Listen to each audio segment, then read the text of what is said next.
Midhiero mar oula mawuok e aora ma Nyamasaria osechako kelo achiedh nade ne gwenge ma Kapuothe tok koth mosebedo ka chwe jumbe 2 mokalo ka alworano nitiere go oula ma bende medo dar oganda kawuok e alworano.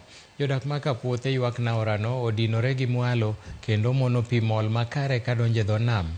Jodago bende kwayo sirikal mondo yawnegi wang' aorano kendo mondo konygi e kinde ma koth chwe kinde ka kinde, kaka yo achiel mar neno nokonygi e mondo winj duondgi mondo mi ginyal dak kaka oganda mamoko.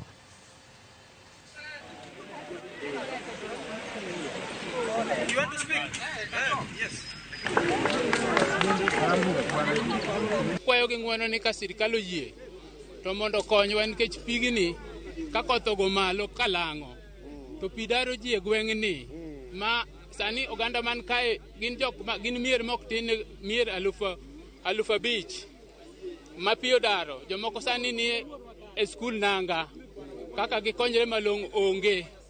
To Nyamasaria omukore, wang'e modonjo godo e nam tin to wang'e moa godo malo duong'. Koro pi maa malo kadhi nam to kama donje malong' onge, koro opukore, omuocho bath aora, olo pi e gweng'. Koro kaka wakonyre malong'o onge. Wan gi aora Nyamasaria negowa, seche te wadar. Wan wasiko wadar adara.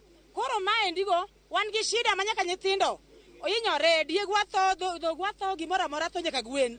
Koro wan gi shida sani wasiko mana wadaga mana oko. Wasiko wadaga oko. Kura be wagone sirkal mamalo. Winjwa uru. Ing'eyo ni kamidake pi medo pong'o sani. Koro winj message. To dhi nanga skul, wadhi oro daktache kanyo, wadhi oro mattresses gongede kanyo, wadhi oro chiemo kanyo.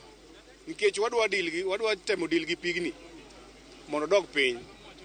Tinga ok nyal chopo Nyamasaria makelo pika sani. Koro wadwaro vijende 300 mwanyalo tiyogo. Jodak mawuok